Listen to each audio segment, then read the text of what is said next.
What message does the Bhagavad Gita give? The simplest message of the Gita is to do your work, as there is no escape from it. But then, the great book tells each one of us how to approach our work. Many of us hate going to work, and the Gita tells us how to make our work fun.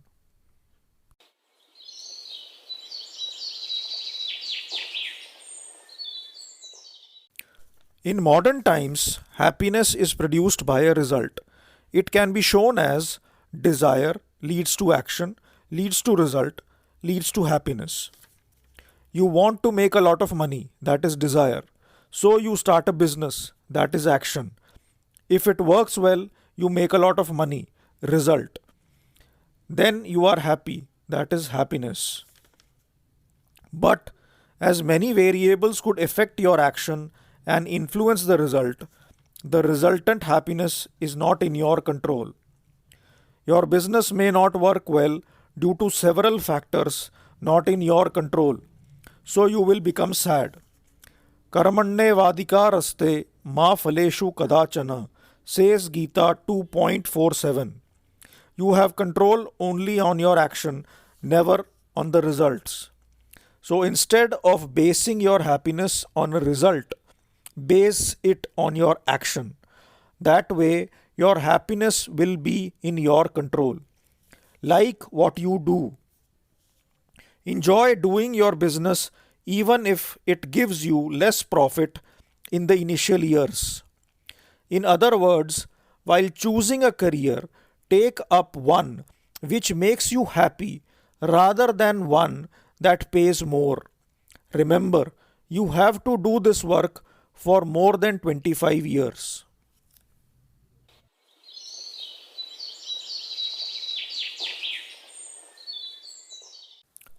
If in the beginning of your career you think you are not good at some task, Krishna advises you to practice till it becomes perfect. Even a tough task as controlling the mind can be achieved by constant practice, says Gita 6.35.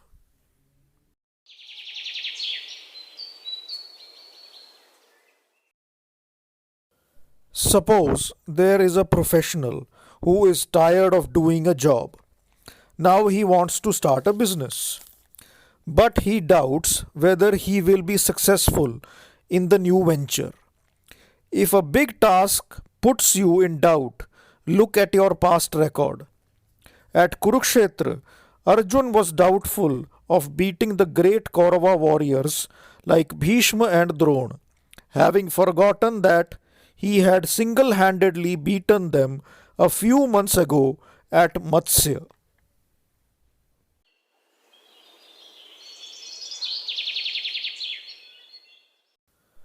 Most of us are terribly busy. In such a scenario, Gita tells us to do every action once and for all. Yog Karmasu Kaushalam, says Gita 2.50. Proficiency in action is yog. There should be no undoing or redoing. Once the job is done, you will have time to party. On seeing that Arjun was attacking grandsire Bhishma half heartedly, Krishna became very upset and charged to kill the grandsire on the third and ninth day of the battle at Kurukshetra. So, Krishna wants you to put in your best every time. Now, let us see if you are intelligent in Krishna's terms. He who sees inaction in action and action in inaction is intelligent, defines Krishna in Gita 4.18. On the fall of Bhishma on the 10th day of the Mahabharat war, Duryodhan had a brilliant idea. He wished to send the Pandavas again to the forest. To do so, the hard way was to win the war. The easiest way to do it was to capture Yudhishthir, force him into another game of dice, and then sent the Pandavas to the forest. By doing the small action of capturing Yudhishthir, Duryodhan could have achieved the big result of sending the Pandavas again to the forest. This is an example of action in inaction. Now let us look at inaction in action. During the 12th year of the Pandava exile, Duryodhan wanted to get the Pandavas cursed at the hands of sage Durvasa. So Duryodhan treated Durvasa and his followers well for long and then requested him to go to meet the Pandavas after lunchtime. Sage Durvasa would have cursed the Pandavas had they not fed Durvasa and his followers. But Krishna appeared on the scene and filled the sages' stomachs, turning Duryodhan's entire scheming into inaction. Gossiping is inaction in action, as there is no output even after so much effort. Wasting time on the mobile phone or on surfing social media is inaction in action. Planning is action in inaction, as you get big results by putting in little effort. If you can make this differentiation, you will find more time to do other important things.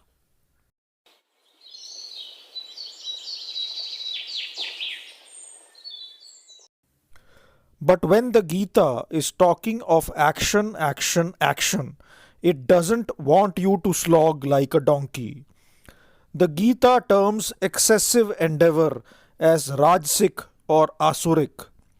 So, a lesson for bosses is that you need to give your workers time to rest so that they can remain healthy, and give them free time to go and spend so that they can move the economic cycle.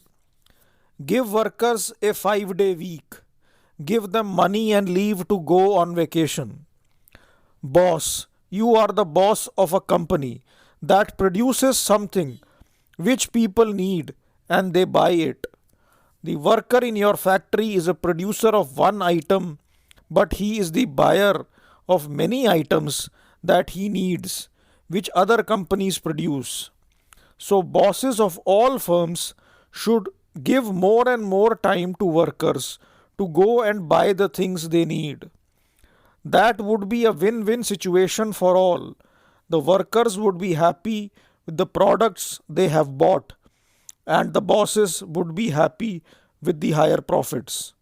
If the boss in you is not convinced, do a calculation. How much do you spend in a day when you go to the office?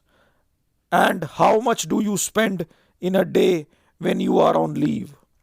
On leave, you spend much, much more than while going to work.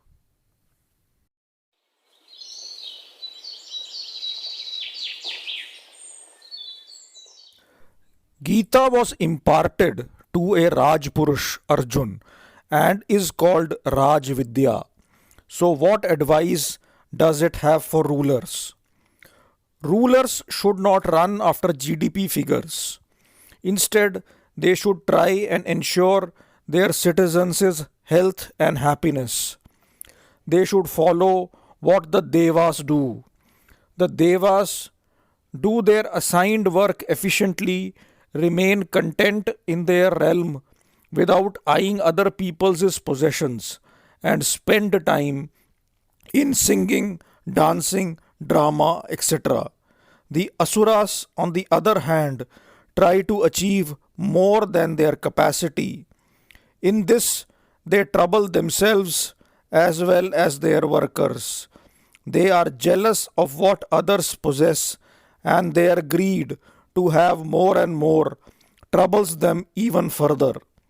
In their greed, they have no time to enjoy the morning sun, the smell of rain, or the coolness of the night. The Bhagavad Gita tells us all not to work hard but work well, as it is foolish to first lose your health to make money and then waste your money to regain your health. Think about it. Namaste.